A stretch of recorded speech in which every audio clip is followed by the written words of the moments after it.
bienvenue chez moi. Alors je vous ai déjà fait une vidéo sur ma maison, la décoration, etc. Si jamais vous ne l'avez pas encore vue, je vous mettrai le petit lien juste ici. Aujourd'hui, je vais vous parler des habitants de cette maison. Alors j'imagine que vous aviez bien compris, les habitants de cette maison, ce sont mes plantes. J'ai toujours aimé avoir beaucoup de plantes chez moi et j'avoue qu'avec le confinement, j'ai eu doublement envie de rapporter encore plus de nature à l'intérieur de la maison. Donc j'ai eu cette idée, ça faisait un petit moment que je l'avais, de mettre cette grande planche qui fait un petit peu office de meuble de télévision sur lequel je peux positionner plein de petites plantes.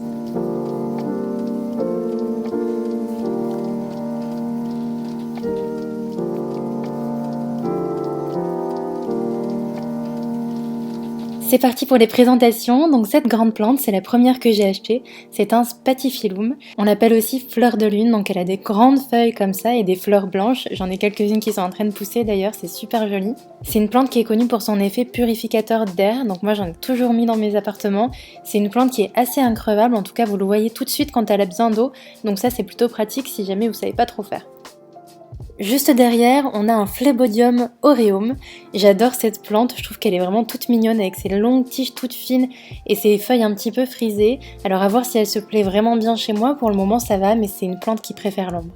Juste à côté, on a mes petits bébés avocados. J'ai fait germer plusieurs noyaux d'avocat. D'ailleurs, il y a une technique qui est vraiment hyper facile. Je vous invite à aller voir mon Instagram, je l'ai mis en story à la une. Et vraiment, tous mes noyaux d'avocat ont pris, ont des belles racines et des belles tiges qui commencent à pousser.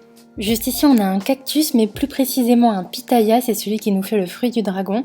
En fait, c'est une amie qui me l'a donné, elle a juste coupé un morceau de cactus et moi je l'ai remis dedans. Alors pour le moment, je l'ai pas encore rempoté, il me faut du sable, mais en tout cas, il s'y plaît bien, il m'a fait déjà des petites pousses. Juste à côté, on a aussi une bouture, cette fois c'est du basilic. Même procédé, une amie en fait a coupé une petite tige de basilic, je l'ai mis en terre et elle a l'air de plutôt bien s'y plaire. Et juste ici j'ai planté de la ciboulette, alors je mets un verre par-dessus pour essayer de garder toute l'humidité. Et on continue dans les boutures dans l'eau, ça c'est une petite pousse que j'ai récupérée sur mon citronnier, ça fait presque 2 semaines que c'est dans l'eau. Pour le moment ça me fait pas de racines, mais elle pourrit pas donc j'attends. Cette plante s'appelle Aralia, alors je sais pas si on dit un Aralia ou une Aralia, vous me le direz dans les commentaires. On l'appelle aussi Fatsia japonica, donc c'est une plante qui est originaire du Japon. Je la trouvais vraiment très jolie parce que en fait elle a des feuilles qui sont très brillantes, très vertes comme ça, je trouve ça vraiment très joli. Et c'est une plante aussi qui est assez facile à entretenir. A l'inverse, juste à côté, j'ai la chose que j'ai le plus de mal à garder, de la coriandre. Alors moi j'adore la coriandre, j'avais acheté ce petit pot en grande surface, mais généralement ça tient pas longtemps, j'ai l'impression qu'elle a besoin de beaucoup d'eau, elle se dessèche très très vite ma coriandre, donc il faut encore que je me rôde là-dessus. Juste ici on a une Monstera deliciosa, elle est encore toute petite, je me la suis procurée il n'y a pas si longtemps. C'est le genre de plante je trouve qu'on voit beaucoup sur Instagram, c'est très graphique. Plus elles ont des trous sur les feuilles, plus elles sont jolies. Pour le moment j'en ai qu'une seule avec un trou, mais j'en ai une nouvelle qui est en train de se dérouler donc je croise les doigts pour qu'elle soit encore plus belle. Passons à l'autre côté de ma planche, donc pour le moment, j'ai pas mis des plantes partout, j'avais quand même peur que ça fasse un petit peu magasin de plantes, donc j'en ai que des deux côtés. Et encore une fois, on a plein de choses différentes. Dans ce petit bocal en verre, j'essaye encore une fois de faire une bouture, cette fois avec des feuilles un petit peu plus matures de mon citronnier. Et juste ici, en fait, en rempotant ma Monstera deliciosa, quelques feuilles sont tombées, donc j'essaye aussi de faire des boutures. On verra ce que ça donne. Juste ici, j'ai un gros plant de basilic qui sent délicieusement bon, cette fois c'est un basilic classique. Ceci, c'est une de mes boutures qui marche le plus. Si vous avez envie de commencer, franchement, je vous invite à commencer par ça parce que c'est hyper satisfaisant. C'est tout simplement de la menthe. J'ai coupé une tige de menthe, je l'ai mise dans l'eau et ça m'a fait plein de racines. Alors celle-ci, elle a un nom compliqué, mais le plus simple, c'est de l'appeler poteau. C'est une plante qui est tombante comme ça et personnellement, j'adore ce genre de plante. Je trouve que ça apporte beaucoup de volume, c'est assez graphique, j'aime beaucoup. Et puis ses feuilles ont plusieurs couleurs comme ça, je la trouve vraiment très jolie celle-ci. Celui-ci, c'est une plante que j'ai aussi depuis un bon petit moment, c'est un lierre que j'avais acheté chez Ikea, je sais pas si c'est un lierre particulier.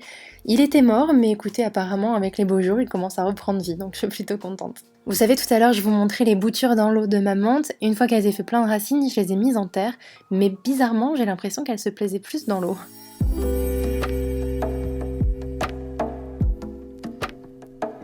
Alors là, on n'est pas dans les plantes vivantes, mais très souvent vous me demandez d'où viennent mes pampas. Elles viennent tout simplement de mon jardin. Donc là voici le citronnier dont je vous parlais tout à l'heure avec lequel j'ai fait quelques boutures. Ça va faire au moins 2 ans que je l'ai, donc il est toujours en pot, je l'ai pas mis en extérieur et à l'intérieur il se plaît plutôt bien derrière cette fenêtre. Par contre en ce moment j'ai l'impression qu'il est attaqué, je crois que c'est des cochenilles, il faudrait que je traite ça. Et alors une question qui revient aussi très souvent, c'est comment je fais avec Toulouse, mon chat. Alors le mien, il mange pas vraiment les feuilles, par contre il adore gratter la terre, donc généralement je mets des cailloux comme ça, seulement dans les grosses plantes comme celui-ci, j'ai aussi un mandarinier et un olivier. Il aime bien faire pipi aussi dedans, donc avec ça, ça l'empêche un petit peu. De ce côté-ci, j'ai un yucca, j'ai même 2 pieds de yucca, il y en a d'ailleurs un qui fait un petit peu la tête alors que l'autre il se plaît vraiment super bien, il me fait plein de nouvelles pousses, donc je pense que je vais le rempoter très bientôt pour que l'autre puisse reprendre un petit peu de la vigueur. Et juste derrière mon yucca, j'ai un avocatier. Alors par contre celui-ci il vient pas d'une de mes pousses d'avocat parce que je vous avoue qu'avant ces dernières semaines je n'arrivais jamais à faire pousser un noyau d'avocat. Donc celui-ci on l'a acheté, il a fait la tête pendant un petit moment mais là ça y est il commence à reprendre. Pas très loin, on peut retrouver un aloe vera. Alors celui-ci, pareil, je suis super contente parce qu'il me fait des nouvelles pousses. Pendant un moment, il faisait un petit peu la tête. Je pense que je l'ai mis un peu trop longtemps dehors, il a pris l'humidité, donc ça lui a pas trop fait du bien.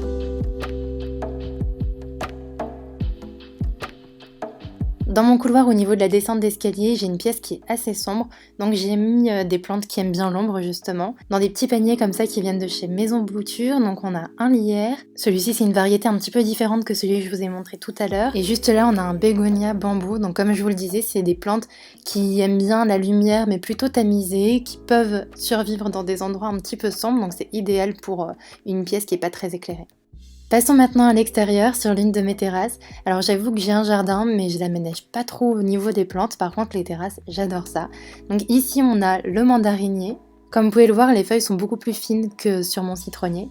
Bon par contre je vous avoue que je n'ai jamais eu une seule mandarine, alors que pourtant il fleurit tous les ans. De ce côté-ci, j'ai quelques herbes aromatiques, donc de la menthe toujours, j'aime bien en avoir un peu partout.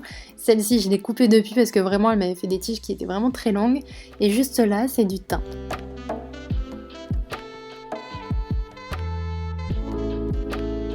Dernièrement, j'ai fait l'acquisition de ce bananier que je trouve absolument sublime. Je savais pas, mais les feuilles sont très très douces, c'est hyper agréable. Je le trouve vraiment super joli. Je l'ai mis dans un grand pot assez haut comme ça qui vient de chez Ikea. Juste là, j'ai encore des pampas. Alors celles-ci, c'est les premières que j'ai acquises. Elles sont beaucoup plus robustes, beaucoup plus costauds, un peu moins blanches. Celles-ci, je les ai coupées en bord de plage, tout simplement. Passons à la seconde terrasse, celle-ci elle est un petit peu plus aménagée, un petit peu plus fleurie également. On a tout d'abord ce géranium. Alors je sais, vous allez me dire tout de suite que le géranium c'est vraiment la plante de mamie. C'est exactement ce que je pensais avant, mais je vous avoue que je l'aime bien celui-ci parce qu'en fait il était dans la maison avant que j'arrive. Faut savoir qu'elle était inhabitée pendant au moins 1 an, donc il a jamais été arrosé ou quoi que ce soit. Et pourtant vous voyez, il me fait des superbes fleurs, donc je l'aime bien, c'est un peu un survivant. Juste à côté, on a un olivier, donc toujours en pot. Je pense que c'est une variété un peu particulière, c'est un olivier assez fin comme ça, je vous mettrai le nom exact. Alors celui-ci, en général, l'hiver, je le rentre à l'intérieur de la maison, face à la fenêtre, mais l'été, je le mets dehors et il se porte plutôt bien.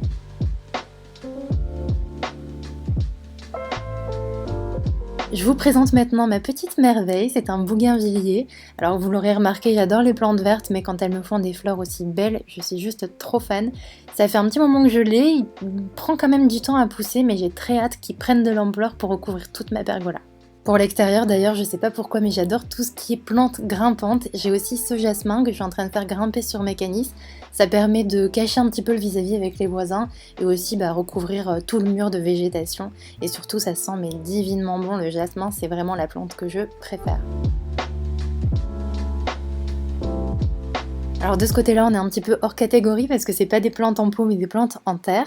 On a un palmier et un yucca. Au début, le yucca était tout petit et le palmier était énorme, sauf que le pauvre s'est fait attaquer par des méchants papillons qui ont mangé le cœur du palmier, donc voilà pourquoi il fait un petit peu la tête aujourd'hui. Et voilà, je pense que je vous ai montré la majorité de mes plantes, j'espère que tout ça vous aura plu, j'ai hâte de lire vos commentaires parce que c'était une vidéo un petit peu différente. Je vous fais plein d'énormes bisous et je vous dis à très bientôt pour de prochaines vidéos. Ciao!